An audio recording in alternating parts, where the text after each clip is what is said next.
Hello friends, welcome to cooking dream channel.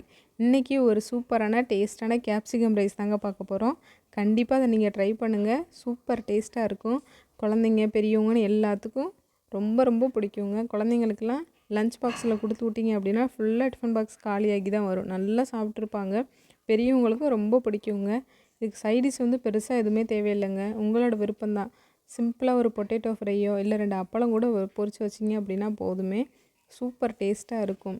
கண்டிப்பாக try பண்ணி பார்த்துட்டு எப்படி இருந்துச்சுன்னு மறக்காமல் கமெண்ட்டில் சொல்லுங்கள். நம்மளோட சேனலை சப்போர்ட் பண்ணுங்கள். அதே மாதிரி சப்ஸ்கிரைப் பண்ணி வச்சுக்கோங்க. அப்போனா தான் இதே மாதிரி இன்ட்ரெஸ்டிங்கான வீடியோஸ்லாம் உங்களுக்கு உடனே நோட்டிஃபிகேஷனில் வரும். இப்போ வாங்க எப்படி செய்யுதுன்னு பார்ப்போம். நான் நல்ல பெரிய பாத்திரமாக எடுத்திருக்கேங்க. அப்போ தான் சாப்பாடு போட்டு கிண்டுறதுக்கு நல்ல தாராளமாக இருக்கும். பாத்திரம் வச்சு எண்ணெய் நல்லா தாராளமாக ஊற்றிக்கோங்க. கொஞ்சம் ஜாஸ்தி ஊற்றிக்கோங்க, ரொம்ப கம்மியாக ஊற்றிடாதீங்க. எண்ணெய் நல்லா சூடானதுக்கப்புறமேட்டு 1/4 ஸ்பூன் சோம்பு போட்டுக்கிறலாம். சோம்பு நல்லா பொரிஞ்சிடட்டும். அதோட ஒரு 1/4 ஸ்பூனுக்கு ஜீரகம், 1/4 ஸ்பூனுக்கு கம்மியாக. சோம்பு கொஞ்சம் ஜாஸ்தி போட்டுக்கோங்க, ஜீரகம் கொஞ்சம் கம்மியாக போட்டுக்கோங்க. அதுக்கப்புறமேட்டு ஒரு 10லேருந்து 15 பல் பூண்டு. பெருசாக இருந்துச்சு அப்படின்னா பாதி பாதியாக கட் பண்ணி கூட சேர்த்துக்கோங்க. இந்த பூண்டு நல்லா வதங்கட்டுங்க. அடுப்பு சிம்மிலேயே வச்சு அந்த மேலே இருக்கிறது மட்டும் லைட்டாக ரோஸ்ட் ஆகட்டும். இந்த அளவுக்கு மட்டும் நல்லா வதக்கிடுங்க. அதுக்கப்புறமேட்டு வெங்காயம் சேர்த்துக்கலாம். நான் சின்ன வெங்காயம் சேர்த்துருக்கேன். சின்ன வெங்காயம் இல்லை அப்படின்னா நீங்கள் பெரிய வெங்காயம் கூட சேர்த்துக்கோங்க. பெரிய வெங்காயம் 2 நல்லா பெருசாக இருந்துச்சு அப்படின்னா 2 வெங்காயம் கூட போதும். வெங்காயமும் இந்த அளவுக்கு நல்லா வதங்கட்டும். இதுக்கப்புறமேட்டு தக்காளி நான் ஒரு 2 தக்காளி எடுத்திருக்கேங்க. இந்த வெங்காயம் தக்காளி எல்லாமே நல்லா வதங்கட்டும். அடுப்பு சிம்மிலேயே வச்சு வதக்கி விடுங்க. அது பாட்டுக்கு வதங்கிடும். உப்பு எதுவுமே சேர்க்க தேவையில்லை இப்போதைக்கு. இப்போ பாருங்கள், தக்காளி நல்லா அந்தளவுக்கு நான் வதங்கிடுச்சு. இப்போ இதில் மசாலா பொடியெலாம் சேர்த்துக்கலாங்க. நான் காரத்துக்கு ஒரு ஸ்பூன் மிளகாத்தூள் சேர்த்துருக்கேன். அதோட ஒரு 1/4 ஸ்பூன் மஞ்சள் தூள். மல்லித்தூள்லாம் எதுவுமே சேர்க்க தேவையில்லை, மிளகாத்தூள் மட்டும் போதும்.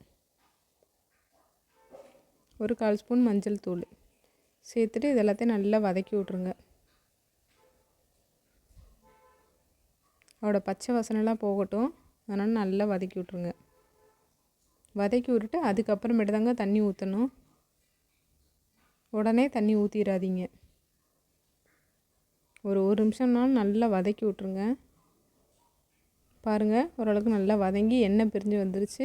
இப்போ இதில் தண்ணி சேர்த்துக்கலாம். தண்ணி நிறைய ஊற்றாதீங்க. லைட்டாக அந்த வெங்காயம் தக்காளி மேலோட்டமாக தெரிகிற அளவுக்கு தண்ணி ஊற்றிக்கோங்க. இப்போ இதில் இந்த மசாலாவுக்கு தேவையான அளவு உப்பு சேர்த்துக்கலாம். உப்பு சேர்த்துட்டு லைட்டாக மிக்ஸ் பண்ணி விட்ருங்க. உப்பு காரம் செக் பண்ணிக்கோங்க. இது நல்லா கொதித்து அதோடய எண்ணெய்லாம் பிரிஞ்சு நல்லா கெட்டியாகட்டும். அந்தளவுக்கு நல்லா கொதிக்கட்டும். அடுப்பை மீடியம் ஃப்ளேமில் நல்லா சிம்மில் வச்சு மாற்றி மாற்றி வச்சு அப்பப்போ கிண்டி விட்டுக்கோங்க. பாருங்கள், நல்லா அப்படியே தொக்கு மாதிரி ஆயிடுச்சு. இப்போ இதில் கேப்சிகம்லாம் சேர்த்துக்கரலாம். நான் 2 மீடியம் சைஸில் இருக்கிற கேப்சிகமை இந்த மாதிரி குட்டி குட்டியாக கட் பண்ணி சேர்த்துருக்கேன். ரொம்ப பெருசாக தேவையில்லை, ரொம்ப சின்னதாகவும் தேவையில்லை. ஓரளவுக்கு மீடியம் சைஸில் கட் பண்ணிக்கோங்க. சேர்த்துட்டு நல்லா வதக்கி விட்ருங்க.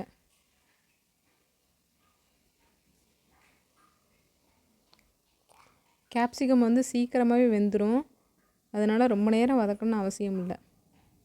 மூடி வச்சு வேகணும் அந்த அளவுக்குலாம் தேவையில்லை.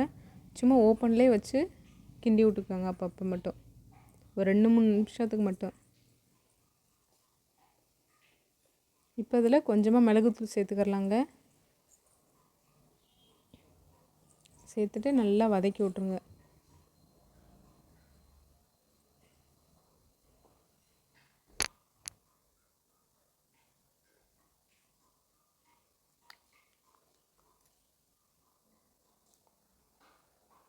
இது மூடி போட்டு மட்டும் மூடி வச்சிடாதீங்க. கேப்சிகம் ரொம்ப வெந்துருச்சு அப்படின்னா சாப்பிடும்போது அந்த டேஸ்ட்டு தெரியாது. ஓரளவுக்கு அங்கனங்கன கடிப்படுற மாதிரி இருக்கணும். அப்போ தான் நல்லாயிருக்கும். நான் அதில் இப்போ 2 பச்சை மிளகாவை பாதி பாதியாக கட் பண்ணி சேர்த்துருக்கேன்.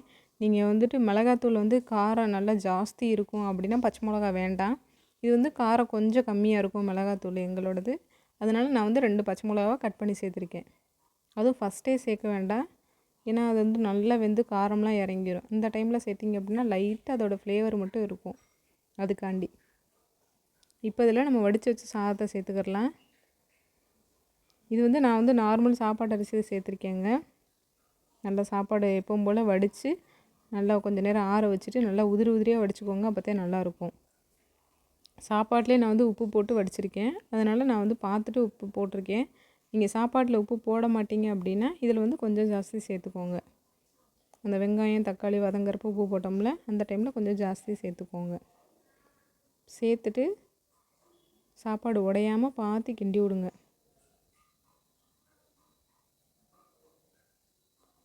ரொம்ப சிம்பிளுங்க, ஆனால் டேஸ்ட்டு சூப்பராக இருக்கும்.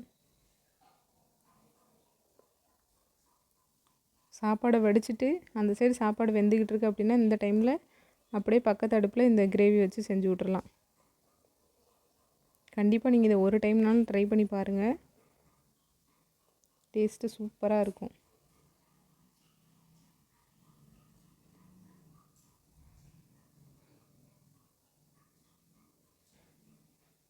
ட்ரை பண்ணி பார்த்துட்டு எப்படி இருந்துச்சுன்னு மறக்காமல் கமெண்ட்டில் சொல்லுங்கள்.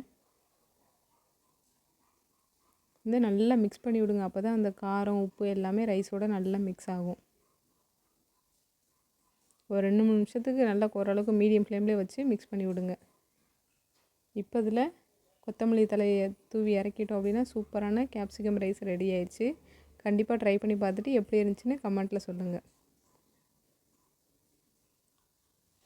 பிடிச்சிருந்தா லைக் பண்ணுங்க, ஷேர் பண்ணுங்க, கமெண்ட் சொல்லுங்க, சேனலை சப்ஸ்கிரைப் பண்ணி வச்சுக்கோங்க. தேங்க்ஸ் ஃபார் வாட்சிங். பாய்.